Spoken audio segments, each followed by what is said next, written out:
So, John, you are one of the attorneys here at Driver Defense Team. What, it's been a year now? Almost a year. Almost. September will be a year. Well, we're getting the celebration ready. Good. For 1 year, yes. So we just want to sit here and have a fireside chat about sort of, you and who's John, and this may be helpful for people you represent. Let's get John Plascak out there in the world. So, John, you are not originally from Chicago, though, are you? I'm not from Chicago, no. Moved here in September of 2021. Okay. Where are you from originally? Northwest Indiana, what people call the region. It's the first cornfield outside of Chicago. I mean, we are just right where you would no longer consider it a suburb. It's a little town called Rensselaer, Indiana. And that's where your whole family's from, right? Unfortunately. Why? Why do you say that? Out of all the places to live, they chose a cornfield in Indiana. Well, that's all right. So, and you went to school in Indiana too, right? I mean, college? Yep. So, after graduating high school from the giant Rensselaer Central High School, I think there was about 112 people in my graduating class. Moved to Terre Haute and went to Indiana State University. ISU means something very different in Illinois. But in Indiana, ISU is Indiana State University. Larry Bird went there. That's about the only thing it's known for. Studied criminology, criminal justice, and political science. Oddly, this is interesting. Started off going there for aviation. Did 1 year of aviation, aerospace engineering, became a pilot. Actually, my freshman year, decided that was maybe more of a hobby than a career.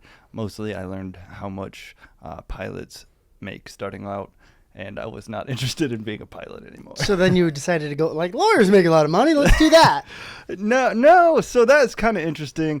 I have a lot of lawyers in my family, 2 uncles who are lawyers. My mom actually went to law school, and after several years of law school decided to go to medical school and become a doctor. So when I was rethinking my career as a then sophomore in undergrad, when I sat down and talked to my mom, she's like, well, we have all these doctors and lawyers. I think that you're going to be set up best to do one of those 2 things. Blood makes me faint if it didn't come out of my own body. So the choice was rather easy for me. I was not going to be going into anything medical. That makes sense. So, yeah. I'm the same Luckily, way. I've gotten used to it as a lawyer. A lot more blood in this profession than I would have initially anticipated. That is true. That is true. So, fine. All right. So I get it. You decide to become a lawyer, or at least, as a sophomore in undergrad, pursue that. I assume, is that where the criminology undergrad degree and everything comes in? Yeah. So, they have a really good criminology program at Indiana State University. And, political science, that's kind of a general thing where you could go into a whole lot of things. You could go get an MBA in business and go that direction. But once I got involved in the criminal justice side of things and criminology side of things, I kind of went back and forth between being a penologist and a lawyer. So the individuals who study what types of punishment and rehabilitation actually work for any given crime. I mean, as you know, right now, our system is lock them up and throw away the key, and that's not a system that works really well. Right. So hold on. I want to track back on this. What is a penologist? I've not heard of that before. Right. So penalties, the study of penalties against a person. And I could be saying that wrong. I haven't heard the word in now 15 years because, again, you see how much those people are making, and it becomes a lot less appealing. Not that I'm in it for money. It's just, when your job is research only, it's not really a great career to try to raise a family on. I had a professor at Indiana State University who that was kind of his main thing, was the study of crimes and punishments, and how rehabilitation works. And his thing was like looking at sex offenders. And do all of these things that we do to those individuals, start with a huge fine, really long prison sentence, no real counseling or rehabilitation, and then putting them on a list forever to register them and casting them out of normal society and making them live in obscure places, not within so many feet of schools and parks and whatnot. How do those things work? Are they working? And that's really interesting to see that unfortunately a lot of the things that we do in this country, we came up with them, through politics and what, looked good on the outside, but not necessarily what was working for people, to prevent them from committing more crimes. And it is interesting. It's incredibly interesting. It really is. And so I love this topic. How come we don't then revisit it? Like, when I'm sitting here thinking, like, Silicon Valley and so many other places are so data-driven.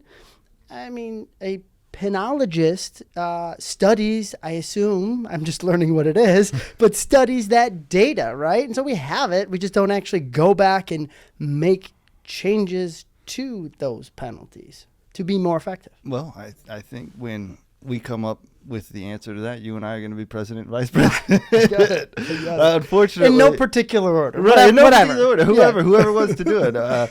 Unfortunately, I mean, it's just people that vote don't want to hear that, how much it's going to cost. The money is a huge factor. I mean, it would essentially be funding a college education, except rehabilitation education, and it's a huge undertaking. Right. But then you don't have people who are continually in the system, and we're not continually paying for them. And if you really laid out the cost and benefit, obviously rehabilitation works a lot better. We're just not in that place yet. Yep. And that's why, again, it would have been a very frustrating job to be the person that says this is what is going to work.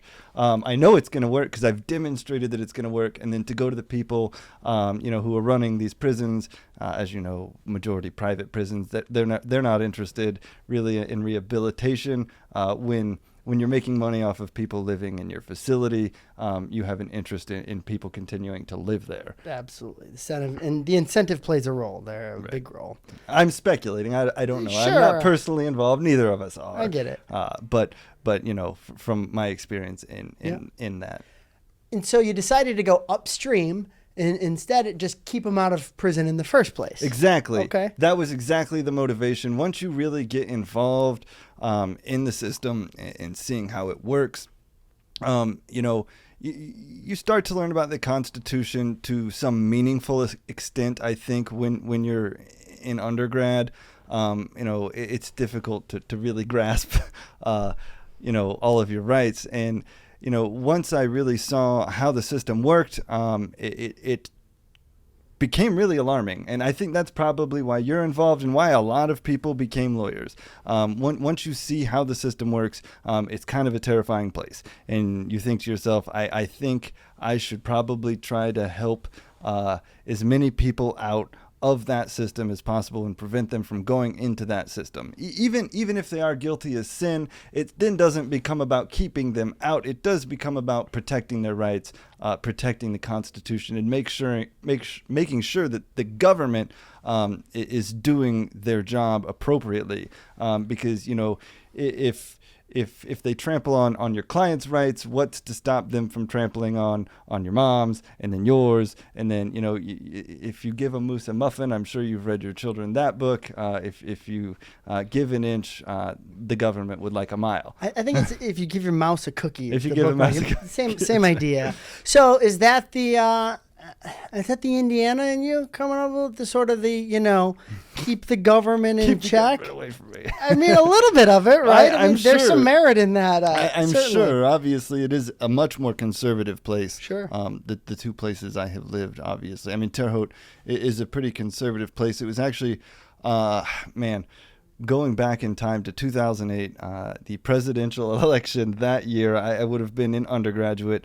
It was my freshman year, and Indiana always goes the direction that Vigo County votes for the whole state election. And Vigo County is the first to start voting. That's where Indiana State University is located. Okay. So it's this presidential election for Barack Obama, and Indiana is generally a red state. Vigo County's vote gets tabulated and ended up going blue, and on the news they're like, well, this might be the first time in history that Vigo County votes blue and the rest of the state's going to go red, and there we are, Indiana goes blue, which was absolutely mind-blowing to everybody. So it is a very conservative place, but apparently can be changed under the right circumstances. Right. All right. So I want to track back just a second to sort of the moral, sort of stand that a criminal defense attorney makes, or maybe not even a stand, sort of a moral alignment that a criminal defense attorney needs to have in their head, because maybe not with an educated family like you have, other attorneys and things, but most of us have had, an aunt or an uncle at the Thanksgiving table say, how do you defend those people? Like that abstract boogeyman, right? Yeah. And so I think every criminal defense attorney at one point or another has had to answer that question. Frequently. Yeah, you kind of have, but let's spend another minute talking about that, because I think it's so interesting. Right. And honestly, so when that first happens, when you're in law school and you tell people you want to be a criminal defense attorney, they ask that question and you don't have a great answer because you haven't had this epiphany moment yet, which happens when you're much more involved. When people ask me that, it's honestly, I always tell them that's one of the most hurtful things they can ask me, because clearly those individuals just don't have a super good understanding of their rights and the Constitution and what you and I are doing day in and day out. I mean, it is to prevent government overreach, and that's what it boils down to. And that's why I tell everybody, how could you possibly represent somebody that is guilty? And we might be putting the cart before the horse without my full background. But as you know, I was a public defender out in Montana for many years. And we could kind of catch back up onto that. But to answer your specific question, how can you represent this person, has raped and murdered this child? You've seen the pictures of this dismembered child in a dumpster. How can you possibly walk into a courtroom and say this person didn't do it when they're dead to rights? And you don't think of it that way. It's amazing how criminal defense attorneys learn to remove themselves from the facts that occurred that are horrible, and can truly train themselves and to learn that it's a lot bigger than this one set of facts. It is about your rights. It's about the person's rights who is asking me this question. If you slowly let these rights be eroded away and let the police play judge, jury, and executioner, you have a much more of a fascism system or a communism system. Both of those types of governance have the least amount of crime, and that's well known. I mean, they don't have that crime because their judicial systems are very efficient, and if the police saw you did it, I'm sorry, you're guilty. We saw you do it. Yeah. But we'd like to protect our rights and make sure that everybody jumps through the hoops they need to jump through. I want to come to your Thanksgiving table. That Thanksgiving dinner. That's a good conversation that you guys have there. But I think you're totally right. So let me just tell a quick story. Just a few days ago, I spent 20 minutes or so with somebody who was about to be charged with, I think, reckless homicide. I think there was DUI involved. Anyways, there was a bad accident. It was a DUI, and a 3-year-old passed away. Literally, I did the whole consultation, talked to him. Literally minutes later, my wife pulls up and drops off our 3-year-old. And I did. I took a breath for a minute to say, just to under sort of the dichotomy of it, right? But I never once made that leap that that's a horrible person. I don't know what happened, right? I have no idea whose fault the accident was, why this person's charged with DUI or what, I just didn't ever reach those sort of shortcut conclusions, right? I think you can acknowledge that the bad things do happen, and there are people that do those bad things, right? But just to jump to conclusions has never really been my way of analyzing it. Right. And it's not to say, I mean, defense attorneys recognize that there are bad people, sure, and there are people who do horrible, horrible things. And it's not to say that those don't break our hearts. Obviously, we're human. We both have families. And when you do see these horrible things happening, it is heartbreaking. Nobody wants to go to work and hear about a child dying at the hands of another person. Nobody wants to hear that. But at the end of the day, I mean, there's a much bigger picture that we all focus on. It's strange. I have worked in different areas of laws with different types of people, and it's strange how almost all criminal defense attorneys that you meet, be it public defenders, private attorneys, who only do criminal defense, oddly have this very happy personality that I feel like everybody here has, because you're truly able to separate yourself from that a lot better than most people can. And maybe we should be given a podcast on teaching people how to separate themselves from their work, because you're going to hear terrible things, but you can't bring that home with you and think about it in that way that, well, I'm getting this murderer off. Right. Because that's not what it is. That's not what it's about. It's not. And you're exactly right in terms of the separation, sort of the mental separation of things. And also, I think, your aunt at the Thanksgiving table has this perception that, like, you are in there getting these axe murderers back on the street to axe murder again. And it's really just not like that. Like, you get not guilties, at trials, right? But that would be the biggest moment in your career. Like, yes, that's what I do every day. Yeah, every day. That's right. That's right. Yeah, people do lose sight of that too. The day to day is, big win. Like, I got this client, his driver's license back. He was going to be revoked. He was never going to drive again. And we went to court. We had the hearing. We fought. We won. The judge agreed. And now, in the grand scheme of things, now my client can drive. And it's like, this go to work on Monday. Yeah. And it's like, those are the small moments that it's like somebody is like so thankful because, most people are not running around with billions of dollars. So for them to be able to get to their job is life-changing for them. And to see that the work you have done has made this huge impact on their life. When you think of the cost and the benefit, them getting charged with something silly and their driver's license being suspended and it's going to ruin their life versus, I mean, does society really care if you're driving because something that happened 15 years ago, you forgot to pay off your parking tickets from 15 years ago? I mean, do we not want those people driving? Who cares, really? Right. Yep. All right. So we've gotten into some good stuff. But I want to keep track of sort of your history and what led you here. So you're in Indiana. You're a licensed attorney now. You're practicing criminal defense? So after Indiana State University, I went to IU, Indiana University. Again, IU means something different here, for law school. Graduated law school. I lived in Indianapolis for 3 years. And then I moved back to my hometown. So this is a thing that probably the only people that would know it is my immediate family. I was very, very close with my grandfather, who was a physician in Rensselaer.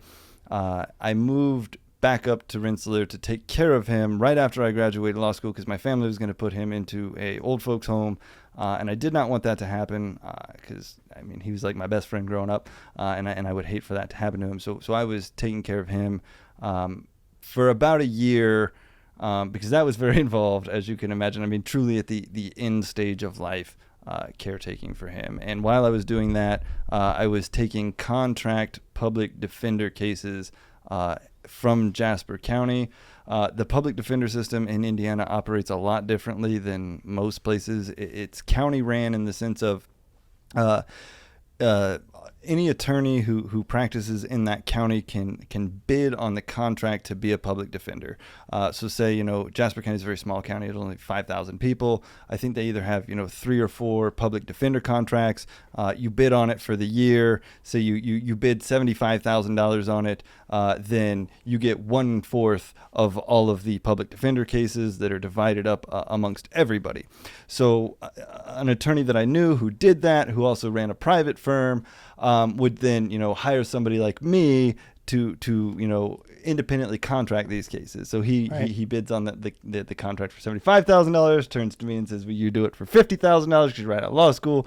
That's not really how it worked in my situation, because I was just taking cases here and there, and it was a case by case basis that he was paying me for. But that's right out of law school. I was right out of law school, yeah. How did you figure? So you had no practice, no guidance from someone else, did you? No. I mean, this guy who ultimately turned out to not be a super great guy. Okay. But that's neither here nor there. We won't get into that if you don't want to. We shouldn't get into it. Okay.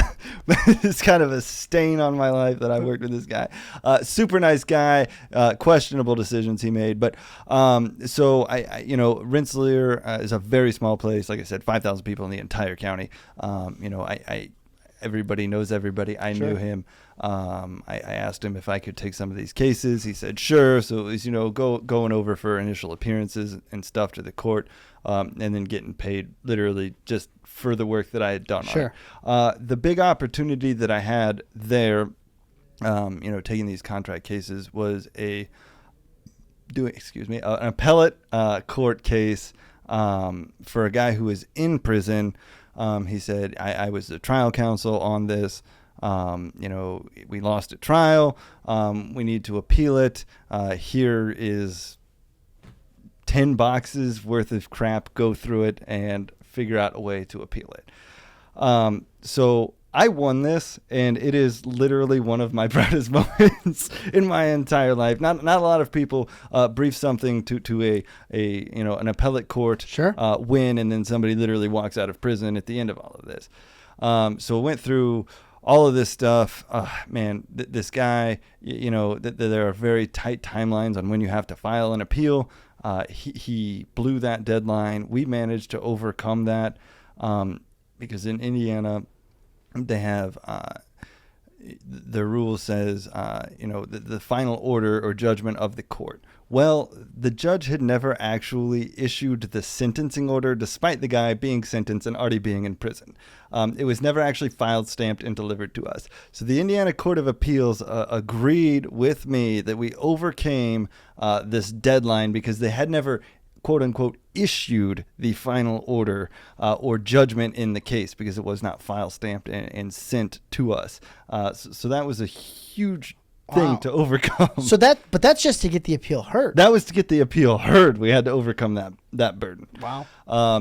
And then, the issue, it was strange. It was a car crash. Our client was a passenger in the car. His kid was in the back seat.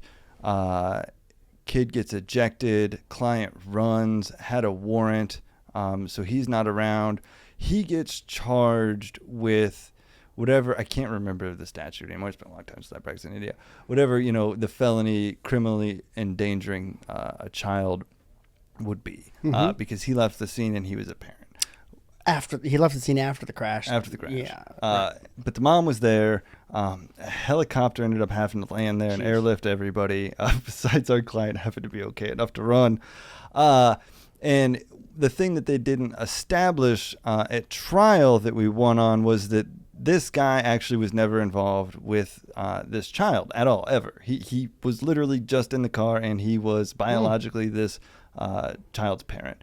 But he had never paid any child support, never visited the child, never had any visitation with the child. I mean, nothing. Wasn't there for the birth, nothing. And all this came out in trial.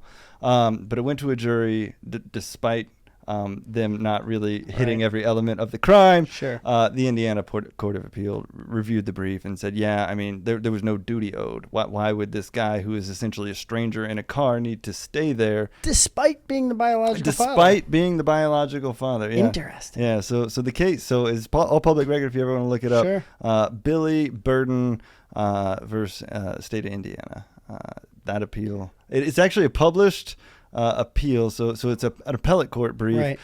So in Indiana, there's the trial court, which is called a circuit court or a superior court, Yep. then the appellate court, then the Supreme Court. We have two districts for appellates. So in the northern portion of Indiana, now this is citable case law. So that's pretty cool. That's very cool. So that's awesome. every once in a while, I get onto Lexis or Westlaw and see if mine has been cited. It's been cited a lot. Really? That's awesome. Yeah, other attorneys are citing this case. Right. That's awesome. And so now back to the personal life. This is while you're taking care of your grandfather? While I'm taking care of, yes. So I'm cranking out this brief, going through these boxes of this trial transcript. I mean, the trial's several days long. Sure.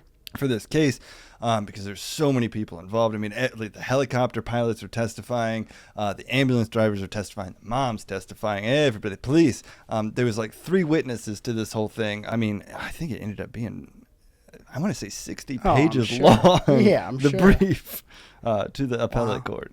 That I don't care to ever really do that again. I don't remember. I don't know if you remember in law school where you had to do these mock briefs. Yes. And you have to have the table of contents, the cover page. Everything has to be so precise or it is rejected.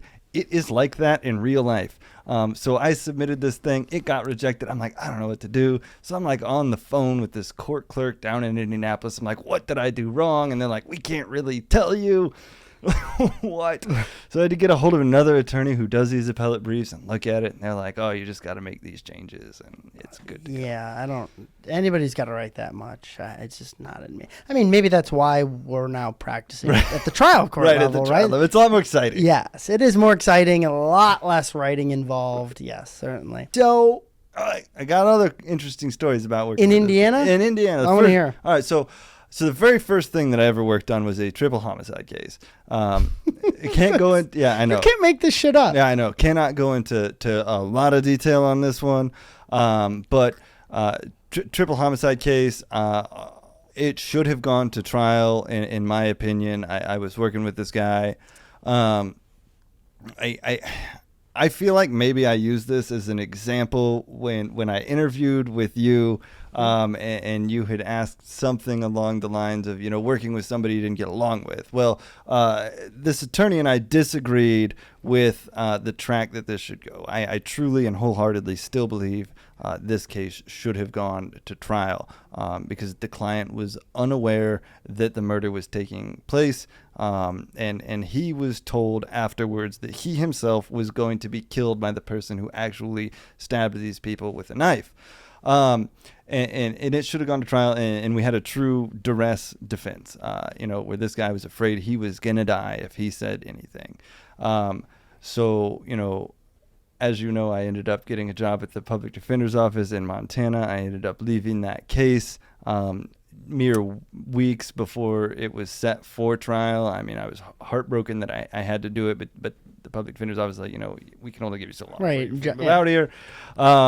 And literally within a week of me leaving, that case was pled out to 60 years in prison. And the other attorney's rationale was, well, he's going to get out alive because he's only 20. And I'm like, I mean, maybe. Right, yeah. Wow, interesting. So that early on, you're doing triple homicide. You're working on triple homicide. First case I ever worked on. Wow. Very first thing. I mean, I have never done so much research on anything in my entire life. The very first thing. I'm like, how do you prepare for a murder trial, let alone 3 of them? Yeah, talk about, jumping into the deep end. Yeah. Wow. So, all right, so you teed this up. You eventually became a Montanan? Is that how we say it? Montanan. How does that come about? How do you go from Rensselaer, Indiana, or Indiana in general, to Montana? Excellent question. How does one decide on Montana? So my last year in law school, I think every person goes through this when they're in law school. They have this law school, kind of meltdown of, school is finally coming to an end. The only thing I've known in my entire life is school. Did I live enough life? So my now wife, who was probably my fiance at the time,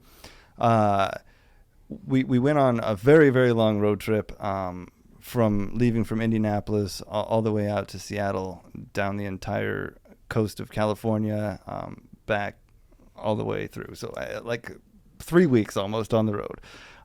When we were in Montana, we went to Glacier National Park, and I stood there and I knew immediately this is where I want to live. It smells different than any place on earth. I cannot describe it to you. If you haven't been there, go there. It smells different than any place I have ever been. I mean, I think it was the first time I've truly experienced what fresh air is meant to be. And it's the most beautiful place I have ever been. Great people, and I knew I want to live here. So once we got back, that kind of became the game plan. And your wife's on board, or fiance at the time, she's on board with this? Like, sure, let's move to Montana. No. Okay. All right. She wasn't all in, but I think that she saw that it was important to me. Looking back now, it's because I was young. Sure. You know how that works. And, I had only lived in Indiana up until that point. And, being, on this 3-week road trip and, seeing there is such different ways people live, even just in this country, and that was a really eye-opening thing for me. The world is a lot bigger than the Midwest. Right. I mean, not to say I hadn't traveled, but that's the beauty of travel, right? Right. Most of my life, at that point, 26 years, 25, 26 years of my life had been within, 250 miles of one location, other than going on vacation for a week here or there, to different places. But to be out there, we didn't take any interstates.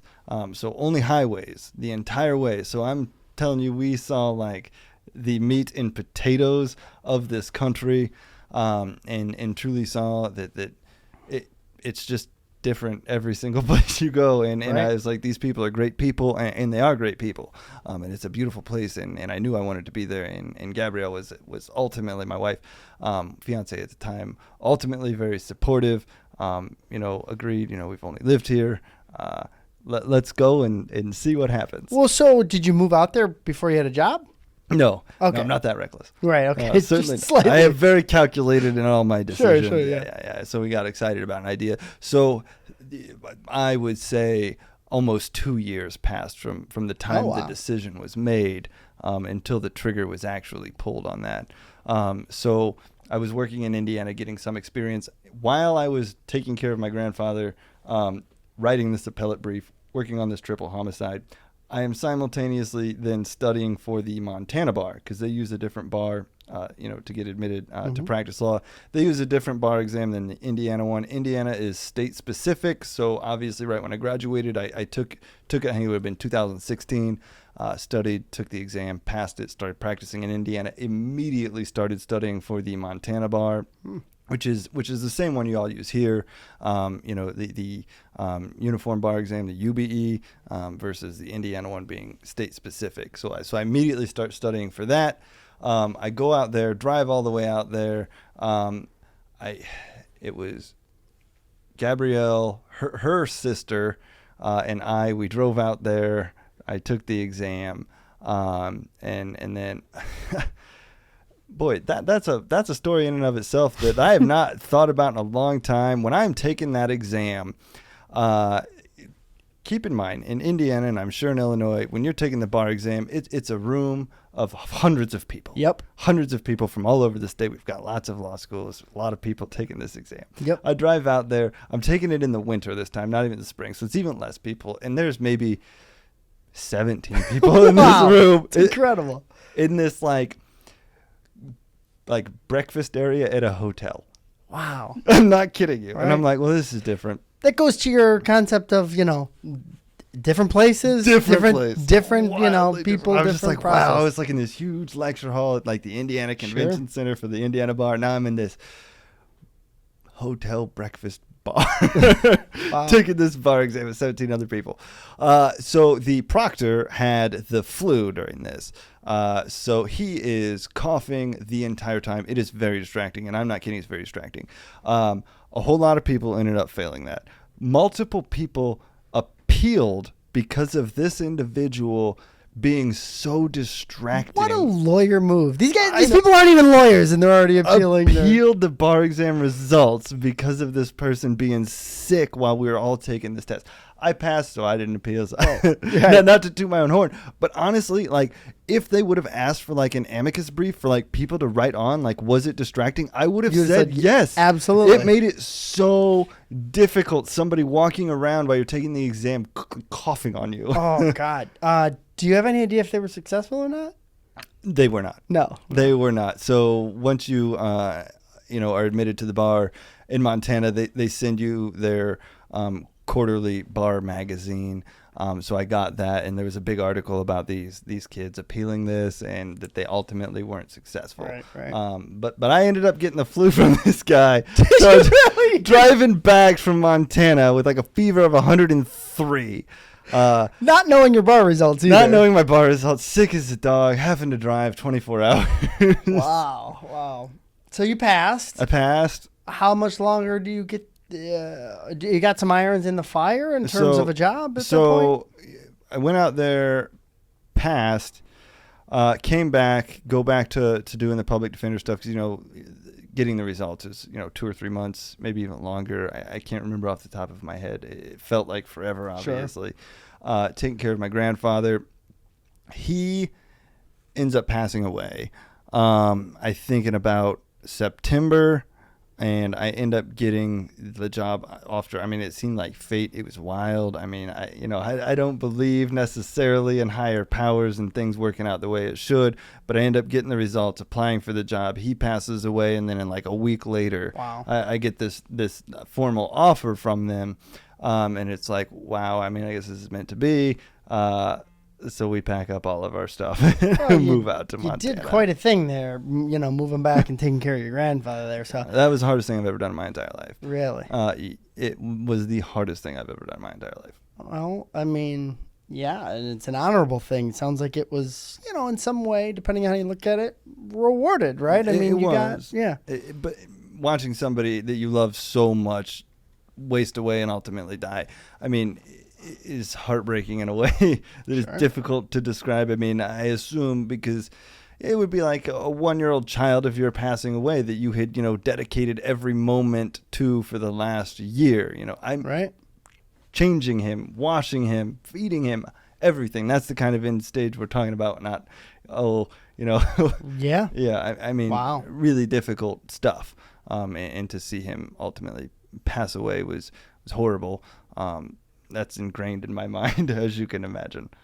Yeah. Wow. Good. It says a lot about you, though. It says a lot about your character. That's I don't know many people that would even volunteer for that, let alone go through it. So I'm hoping my kids maybe inherited this trait from me. They're like, well, I'll take care of that. Yeah, exactly. I'm a good person.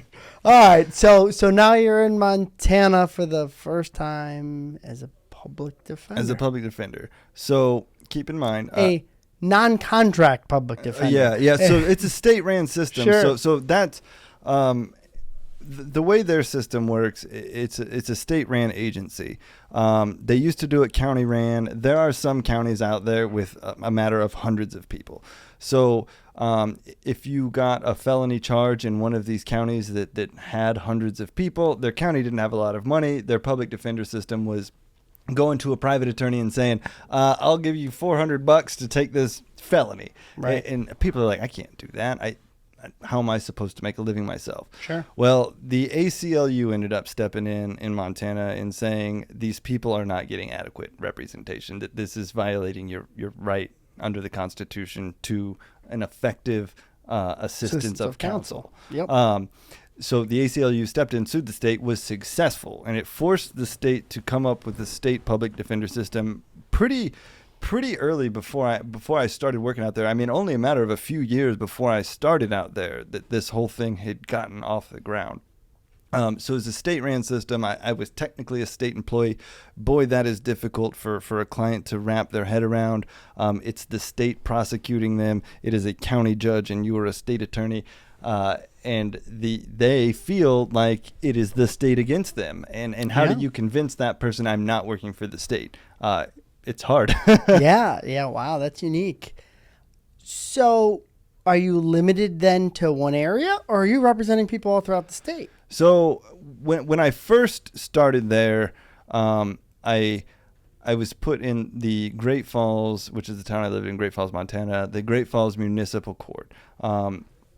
And so above me, there was the regional deputy director, and we had different areas in Montana. I think there was 7 districts, and he had Region 3, which in Montana is huge. Keep in mind, Montana is 3 times the size of Illinois. So this Region 3 geographically huge. About what, a tenth of the population, just under 1 million people. Right. So geographically, this area is almost the size of Illinois, this whole region. So we had different offices up in Havre and then out in Lewistown, but I was at the main one in Great Falls, because Great Falls, oddly, was one of the more significant sized towns in Montana, a whopping, I think, 60,000 people. Right. Wow. So I started off in the Great Falls Municipal Court. So mainly there I was doing, misdemeanor things that a city officer could charge you for. So theft under $1,500, DUIs up to number 3, domestic violence, things like that. Ultimately, because it was a union ran entity, so say if I would have moved up to felonies, they don't really, you don't get any more benefits for doing that. So my boss is always pressuring me, hey, will you do felonies? And I was always saying, what is the motivation here? I really like doing these misdemeanors. Yeah. And it's not because the stakes are lower, that the stakes don't really bother you after doing it for so many years. It's because it's these individuals' introduction into the criminal justice system. And I don't know if you've ever seen the show on Netflix, The Making of a Murder. The introductory into the misdemeanor system is the making of a criminal.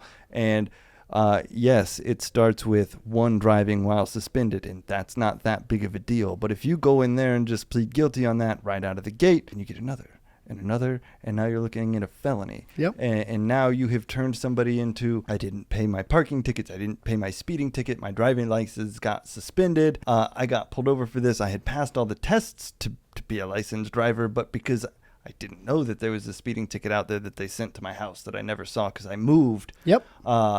And now we have a felon because you kept getting these driving while suspended. And that's why I wanted to stay there, because I had seen many very young, inexperienced attorneys by the time I had left the public defender's office going in and out of that system and going in there and just having these people plead guilty. And I was like, this is not good, because you're viewing it as, well, the stakes aren't high on this first driving while suspended. It doesn't matter. You're going to get your fine. You're going to move on with your life. It's fine. Just try to get your driver's license cleared up. Well, people often don't.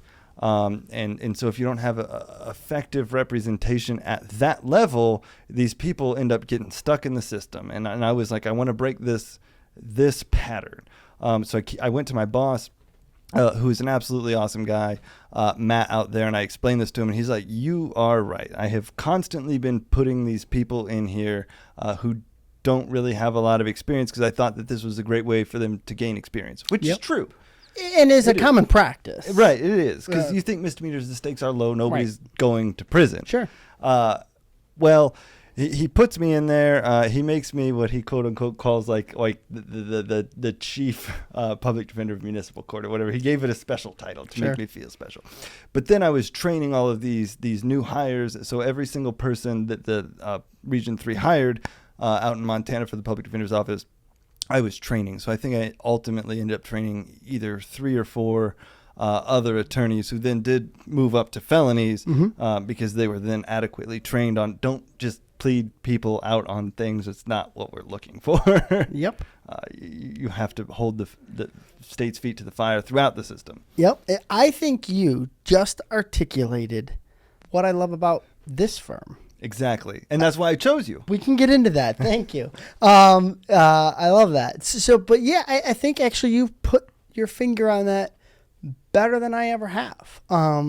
Yeah, I totally agree. I mean, we have those conversations every single day. Every day. About people, they're at a fork in the road, and they can either, dig themselves deeper in the hole, or we can sort of handle this the right way and let you move on from this and let this truly be in the rearview mirror and stay out of the justice system for the most part in the future. Right.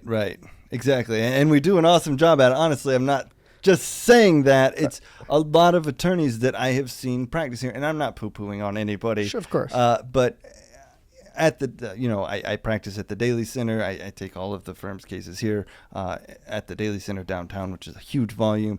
And I see a lot of attorneys there, and I see them day in and day out, and I see how they handle it. And, it's on the first court date, pleading out a misdemeanor. I'm like, I don't know about that. I mean, Right. you couldn't have even gotten like their driving record and stuff necessarily to see if there is a way to prevent this from going that direction. So I mean, we do an excellent job of making sure these people don't get tied up in the system continually over and over and over again. Yeah, I mean, in every industry, in every business, and there's good, there's bad, there's everything in between, right? That's no different here, right, in terms of criminal defense or traffic defense or DUI defense. We're not calling anybody out specifically, but quite the opposite. I think we're highlighting the opportunity that most of our clients have. And you can look at it as, I got arrested and now I'm facing this thing, and that's true. But it also is an opportunity in many cases to fix it, to move it. And you can also not just fix the immediate problem, which is I'm charged with whatever it is, but also the bigger problem, which is, I haven't had a valid license, or I have a substance abuse issue, or, I'm chronically getting charged with X, Y, and Z for any multitude of reasons. And there is often an opportunity to sort of divert them from that path and to a better one. Right. Stop the hemorrhaging, if you will. Put on the tourniquet. Yep. Instead of getting caught up in the system. Yep. I love it. And you truly did articulate that better than I have. So you're in Montana. How long were you there? From early November 2017 to September 2021. Okay, so a good amount of time. A good amount of time, yeah. So obviously by the time I had left, I had worked on several felony cases, worked with other attorneys, helping them with their felony cases. As a public defender, you get some real dark cases. I mean, one of the things we were working on before I left was a terrible death of a child. I mean, one of these ones that is truly heartbreaking. I just saw in the news earlier this week that case got resolved. All those people ended up pleading out, and their sentencing was on Monday of this week. They each got 100 years.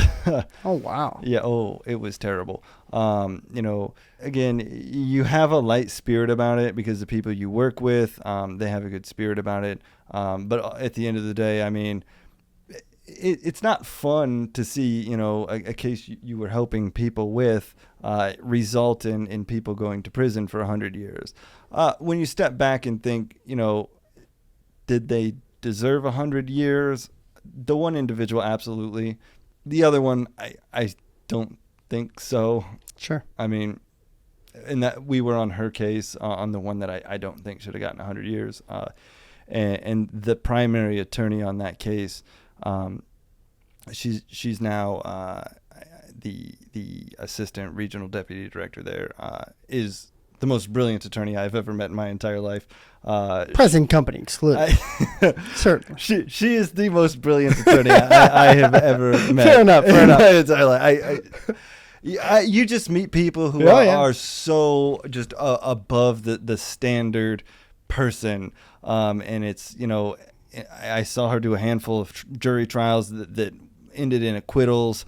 I watched start to finish her take this a stalking case. I think it was 7 counts of stalking, and to get acquittals across the board on this, it was amazing. Very theatrical. I mean, exactly what Sure. you think. She had the whiteboard. She's like pulling these things off, and she's like, the state, they presented this and it didn't stick, and it didn't stick. And she's throwing these sticky notes. It's fun to watch, isn't it? It was fun to watch. Very theatrical. A whole production.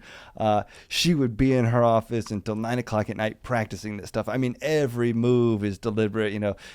Pulling this off and throwing it on the ground. All so deliberate. But when you're watching it, it seems so passionate, because it is passionate, obviously, because she truly believes in her cause.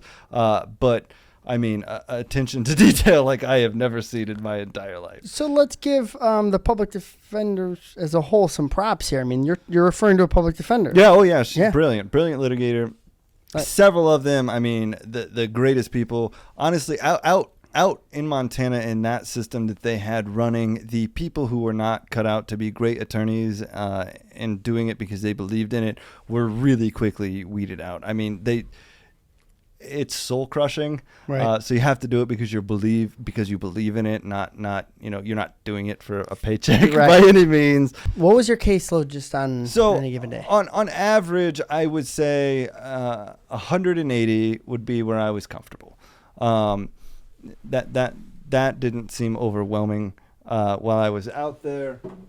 At one point, I was the only attorney covering the municipal court because we had a lot of turnover. Because it was a union, there ended up being a pay freeze. There were negotiations with the state legislature. The state legislature had to approve my salary every single year. Well, public defense is not like super high on the priority list for the state legislature. They want to be tough on crime. They don't want to be funding the system that gets people out of crime. This goes back to our penology. Exactly. It's not sexy, and people are not into it. Right. It's a tough sell for constituents, and we get that. So the pay was frozen for a long time. I mean, the first 2 years I worked there, the pay was frozen, which is very mentally tough for your caseload to be accumulating and knowing you're at this base pay.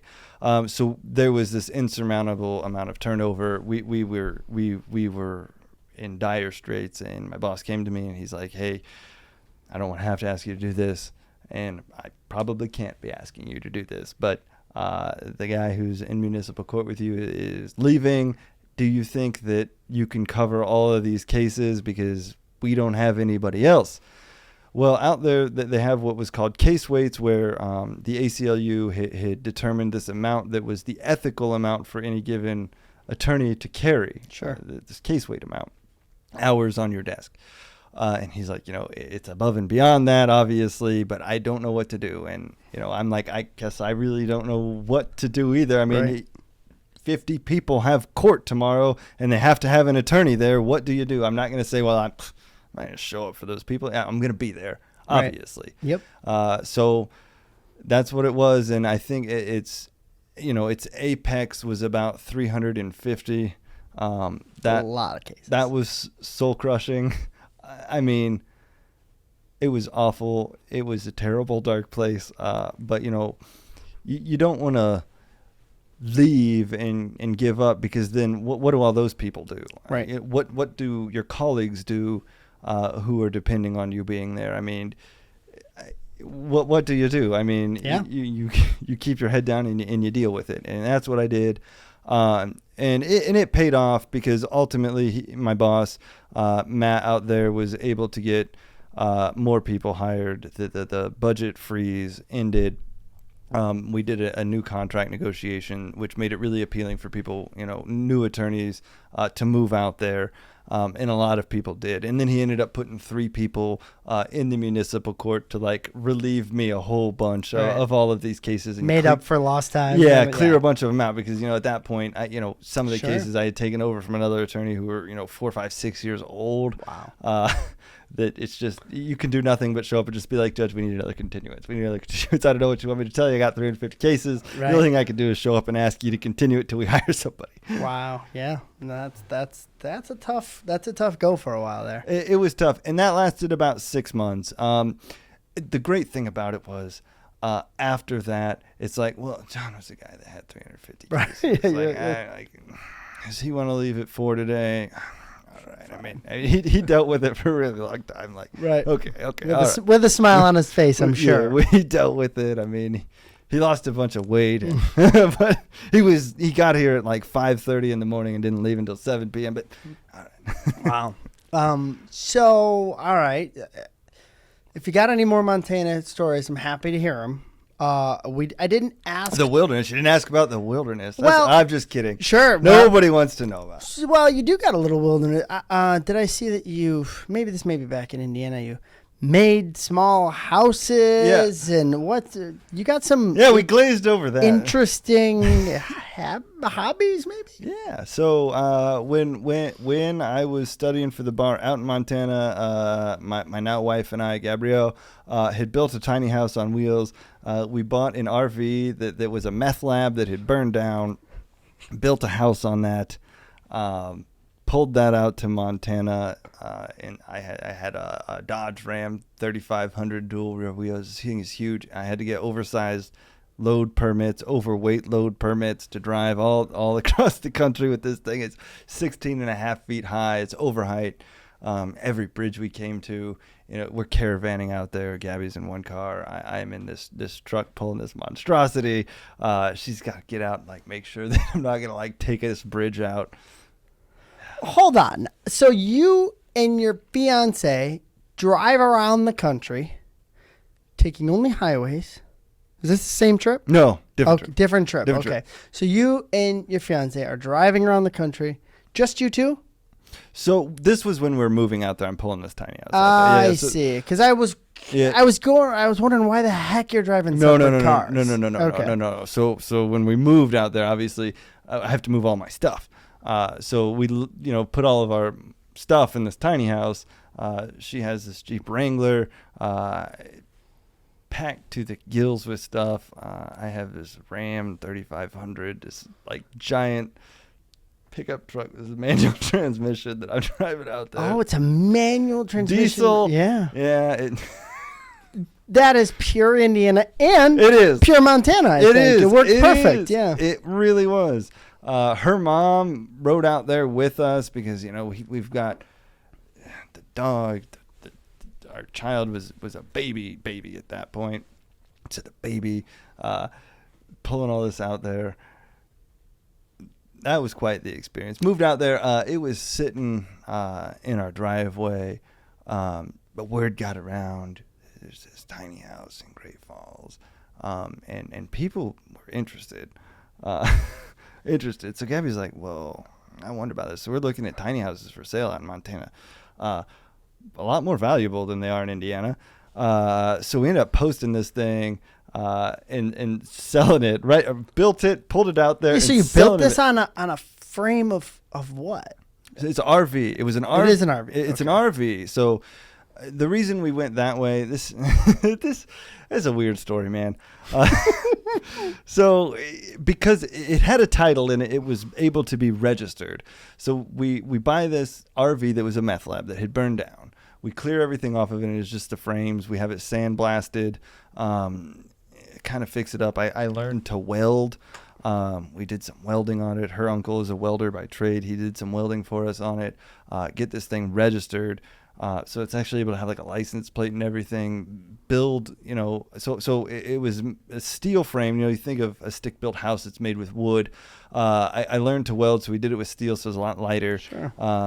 Build this whole thing. Her dad was in construction forever. Everybody in her family has built their own house, actual house. Wow. Yeah. So they're not Amish, but they are like Amish people. They just all show up. They build a house, and that's it. And I was like, I want to know how to do this. It's amazing. If I own a house, I want to know how to fix everything. So we build this tiny house, ends up selling for a lot of money. Then it was more than enough for a down payment on a regular house. Buy this house out in Montana, end up basically gutting that thing because I now know how to do absolutely everything on a house. Refinishing this house, biggest mistake I ever made in my entire life. Putting brand new wood floors in this house, having dogs and kids. Never gonna make that mistake again. In a week, it's all destroyed. So we sold that and then moved back. All right, so let's talk about your move back, right? Which was only a year ago. Yeah, almost. Not even a year ago. Yeah, so Gabrielle ends up finding her dream job out here. So we decided to have another child. Well, while we were still in Montana, The wife is pregnant after this decision, as it generally happens. So after she's pregnant, then we kind of start to think, boy, maybe it'd be a lot more convenient to live, semi close to our family. I get that. So there's like date nights and babysitters and help at all, because in Montana, we lived 50 miles from the closest actual town. In the town I lived in, it was called Monarch. The only thing it had was a bar and a post office. And so to get to the closest grocery store, it's 50 miles. How far did you drive into work every day? 50 miles. So 100 miles round trip every day. Jeez. Yeah. Don't worry, I sold the big pickup truck and got a slightly smaller truck. Okay, perfect. Yeah. So that house out in Montana, that was wild. Side story, I had to have this giant four-wheeler with a snow plow on it. So not only did I have to plow my driveway to physically get to the road, when I say a road there, I mean it was a dirt path. Then I had to plow about 2 miles to get to the actual road. So during the winter, I was having to wake up at 4:35 in the morning to go outside and make sure there was no snow.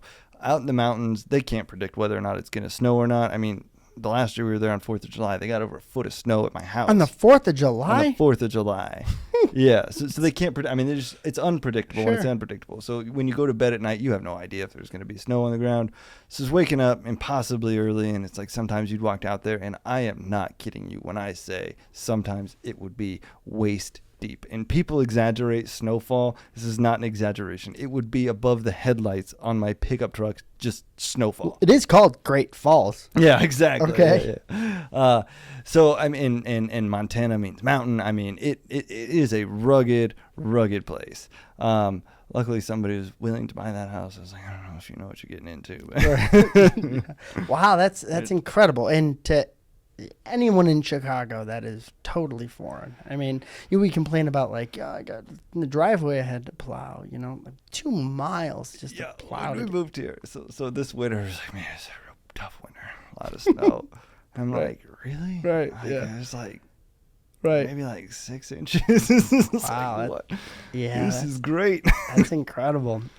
Yeah, so we sold the tiny house, bought that house, ended up selling that house, and then now we're moving back because Gabby got a job offer here that was absolutely fantastic. She's very credentialed. She's a dog trainer, highly credentialed.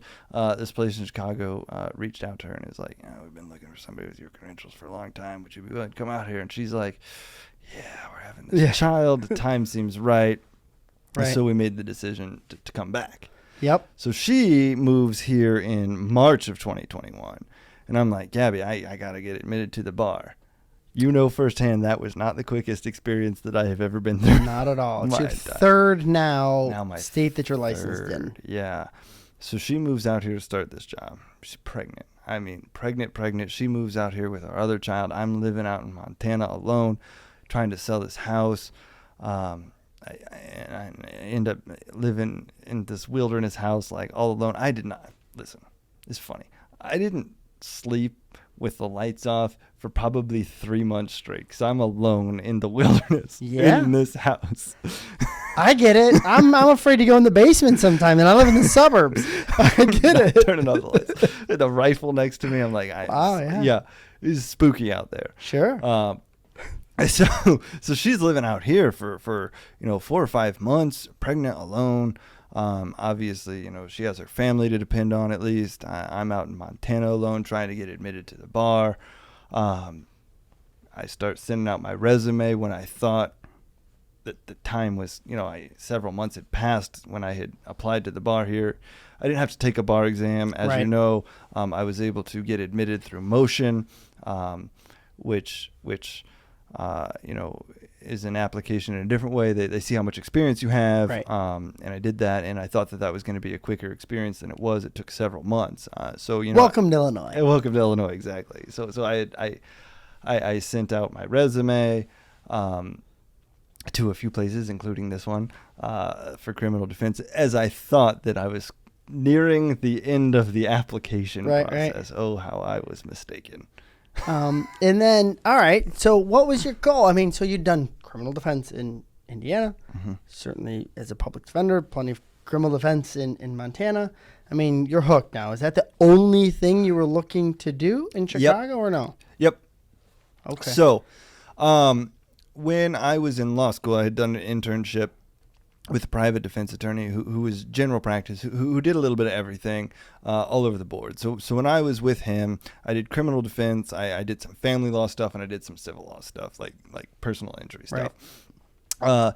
And in that situation, boy, did I know immediately family law was never going to be my calling ever, period. Yep. That is the most heartbreaking thing. I don't even want to talk about it. It's awful. I respect the hell out of people who can make a living off of it because listen, people think dead bodies are dark. Seeing families ripped apart, especially when you yourself have children and watch them be leveraged against another person, that's a tough thing to do as a career. And then the civil law stuff, ultimately, somebody had said this quote to me, and it really hit home. Once you defend freedom, to defend money is empty. It's different. I respect the people who do it, but it's a different conversation to say, is it going to cost your company $1 million in liability versus, well, you're going to be executed. Right? Yeah, I mean, we've talked about triple homicides today. Yeah. We've talked about, we're going to kill you. 100-year sentences. Yeah. So, yeah. It's a lot different. The stakes are a lot higher. So that's why my passion was in criminal defense. So when I sent my resume out, honestly, only sent it out to you and I think one other firm. And it was... I want to know who they are. No, I'm just kidding. I don't even remember, honestly, but... I do remember when I came, this is funny, and this is the kind of stuff I don't know how you would ever know, because why would you know my personal life? I remember when I had came across your firm, and I had sent a resume, and I walked into the courtroom because I was at the same courtroom every day, and I know the people really well, the judge and the prosecutors. We would all hang out and talk after court, and I was talking to the judge. Yeah, like you public defenders do, right? Exactly, yeah, especially being a state employee. Right, this is why people were like, "Oh, you're working with this guy." So I'm talking to the judge, and I was like, I found the place that I want to work. Their main thing is DUIs, and it's what I love to do. It's why I've been practicing in your courtroom now for 4 years or whatever it was. It's what I want to do. So I sent my application to you, or my resume, and I don't hear anything back. And I'm like, well, it's because I'm not licensed here, obviously, understandably. And maybe a day or two after I had this conversation, it's like, this is a place I want to work. 'Cause they do DUIs. It's what they do. And other attorneys like, you're crazy. DUIs are a lot of work. Mm-hmm. Comparatively, it's strange. Felony attorneys always think that they do so much work, and they do a lot of work. Sure. But compared to a DUI, there is a lot of stones to turn and to make sure that everybody did the right thing. And it's a lot of discovery in the sense that there's just a lot of moving parts in it. So I was like, I want to work at this place. And then you a day or two later had reached out to me by email and said, so I saw your application. You're not admitted to here. The reason I hadn't responded is because the website automatically filters it because you were not admitted to practice in Illinois. But I'm just seeing it, and you sound like you would be really qualified. Would you? I forgot about this. Yeah. So I'm like, holy crap, this is fate, because, at this point, my mentally I'm starting to get down. Wife's living in Illinois. I'm out in Montana, and this is almost 4 months, and it's like, well, I'm going to have to start throwing my resume out to everywhere. I have to be with my family. Because at this point, she's very, very pregnant. And it's like, I'm going to hell or high water, I'm going to have to get a job, be it anything, because I have to get to my family. And then we have this interview. I remembered the other place. Did we interview? We on Zoom, obviously. Yeah, you're in Montana. Was it just one? 2. We ended up doing 2 interviews. Apparently, according to you, I don't know. Obviously, how would I? You said I have some other interviews.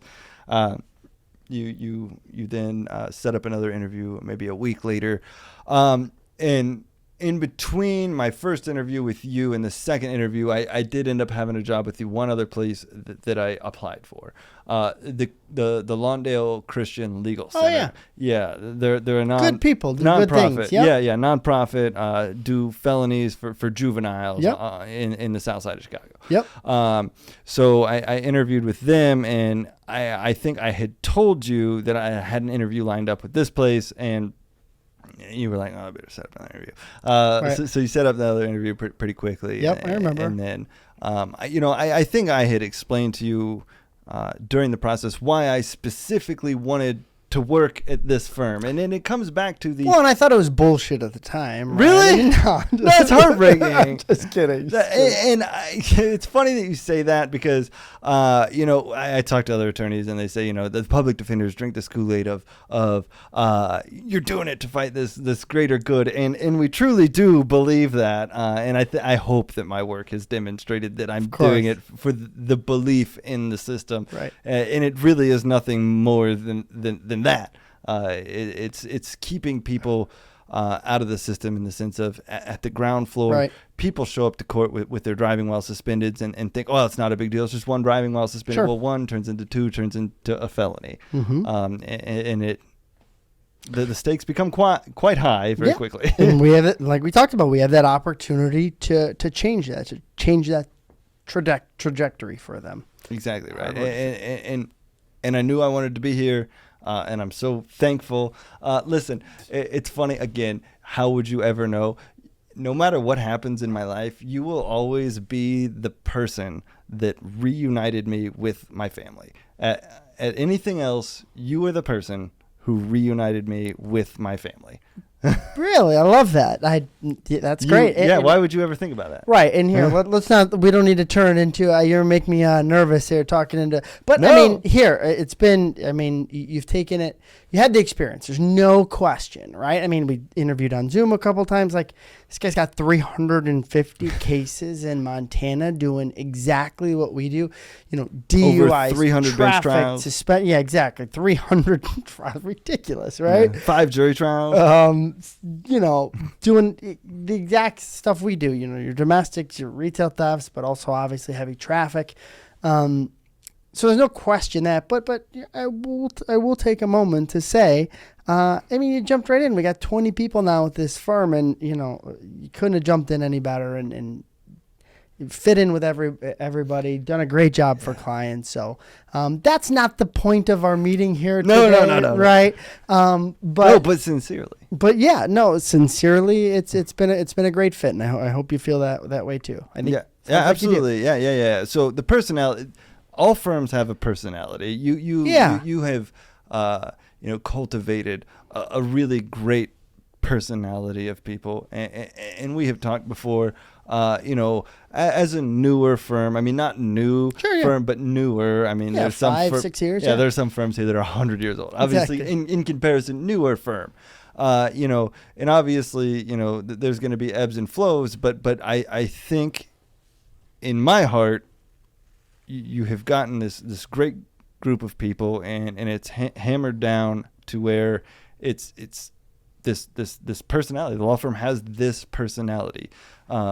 It's people who are truly passionate about what they're doing. They're not doing it, for the wrong reasons. That there are people who want to do it just for the experience and then to move on to the next best thing or to start their own law firms or whatever. But I think we finally have this group, who's doing it for this greater good. And I think that's going to be really tough, to ever, think past this group. And to see the firm as something different, Right? Because I think it's at a great place right now. Well, I appreciate you saying that, even if it is the bourbon. I do appreciate you saying that. Yeah, I can't think of a single person I hate that works. Right. I think long enough we may come up There's with that somebody. one guy. But no. So let's talk for just a minute. And again, that's not the point of this whole As conversation. you can tell, I hate talking about myself. Right. Let's talk for a minute about what you do here, because, and maybe we'll kick it off this way. I heard, I'm not sure if it's from you or, from somebody else here in the office, that you moved from Montana a come here. You start working at the Daily Center. And for those who are not familiar, the Daily Center is where literally like every traffic ticket, petty and misdemeanor, every traffic ticket issued in the city of Chicago is sent to the Daily Center. So very, very busy place. You move from Montana and go from sort of, 2 miles of having to plow yourself out in a snowstorm to now in the heart of Chicago. In the heart of with like a Picasso, sculpture out front. And I heard the story that you were standing on some floor of the Daily Center and you said, this might be like the highest I've ever been in a building. Is that true? Literally. So I can think of maybe like one. So I went up to the law library of the Daily Center. It's on the 29th floor. It's the highest I have ever been in a building. Besides, I think maybe when I was very, very little, we came up here and went to what was the Sears Tower. Right. But I don't remember that. So in my memory, the 29th floor of the Daily Center is the highest I've ever been. I find that, just as a Chicagoan, I find that incredible. It's awesome. It's cool. And now, hold on now. So you've been in Chicago a year now. You have not gone to the Sears Tower? No. Do it. Go take the kids to the Sears Tower. I just last weekend. Oh, really? Took my family and the kids to the Sky Deck. Oh, really? Which is the 103rd floor of the now Willis Tower, but Sears Tower. And they got that glass floor that you step out on. Incredible. I was so nervous. I mean, I stepped out there eventually, but my 1-year-old, 3-year-old, and 4-year-old just walk right out. Of course. Incredible. I'm like, guys, what are you doing? Incredible. I was just this is crazy. So take them there. It's amazing. So you got to outdo your 29th floor. 29th floor is pretty No, 103, I will tell you, insane. Is another world. 3 times as high up there. It is wild. So go do that. But that's cool. I mean, this goes back. This makes me think of something you said earlier, which is like, on your trip with your fiance at the time, all around the United States, every place is different. I mean, I can think of few bigger sort of changes than going from Great Falls, Montana to Chicago. Yeah, I mean, it was a big change. And obviously there is some culture shock, moving to a city. I live, a mile away from Wrigley Field where the Cubs play. So in the city, I live in the city, not even in one of the suburbs. She was going to do it. We were going to go for it. Good. And I obviously had been up here a lot as a kid throughout my whole life. I mean, Chicago is pretty close. As you can imagine, and as offensive as it may be, when I was growing up, Chicago, everybody's like, oh, it's such a dangerous place. Don't go up there. You're going to get killed. Right. It's very offensive now when people say that, because that's not the case. It's a beautiful, wonderful place, and the people are great. It's amazing to me that people talk down on Chicago, honestly, because after living here, the people are amazing. I mean, yes, there are bad areas. There are bad areas in every place. Mm-hmm. It just, for the record, it's not even in the top 25 most dangerous cities in the entire country. I love, as an attorney, you've bolstered your argument with some facts here. I have. I've done way too much research on this because it really bothers me when people, because like Gabrielle's family doesn't, her immediate family is fine with it, but like her grandparents don't want to come up here because they are, they're fed this idea that Chicago is this terrible, dangerous place, and it's not. Right. I mean, it's just not, and that's unfortunate. And obviously, when I first moved here, that's my perspective of it. Like, I can't go outside at night. Like, I can't. Yeah. And no, I'm like, what was that? Now I see on Facebook you're at every Cubs game. Bringing the kids. My kids and I are going for like, nobody can sleep. Well, it's Saturday, Sunday, let's just go on a walk to everybody out. Like, it's not a bad place. So, I mean, it was culture shock in the sense of it's a huge place. I'm used to being in a car for an hour a day, driving 80 miles an hour. Now it's being in a car for an hour, driving 10 miles. Yep, we're taking the L. Which is so nice. I mean, I come from multiple places that never had public transportation, and to be able to be at the courthouse and never once get in a car, and in 10 minutes from my house just be down there for $2.50 or whatever it is fantastic. But yeah, I mean, it was a culture shock to move here into the city, but honestly, after living here, it's a lot better. And my child still thinks we live like on an ocean front. Yeah. Which, I mean, I understand why she thinks that. So back to, I told you my 1, 3, and 4-year-old with the top of the Sears Tower. Oh yeah, ocean. I mean, Ocean. And it does. Yeah. I was you can't see to the other side, not even close. No, not even close. Exactly. Yeah. So I get it. So we've kind of gone chronologically up to sort of. I ate up way more time than you expected. I know. No, it's awesome. It's great. But now we know for the future, allocate. No, it's been great. So I just sort of want to say, and this is not what I had set out to sort of end with, which is, I think this conversation has sort of, I take away, and I hope other people who are crazy enough to watch this take away that, like, they'd be really lucky to have you represent them. I mean, well, I would like to think. Seriously, as somebody who's, has the experience that you've had, has not only in the courtroom, but sort of the world experience and the outlook and the attitude towards, defense and the opportunity to defend somebody that we've talked about. I think they'd be lucky to have you, John.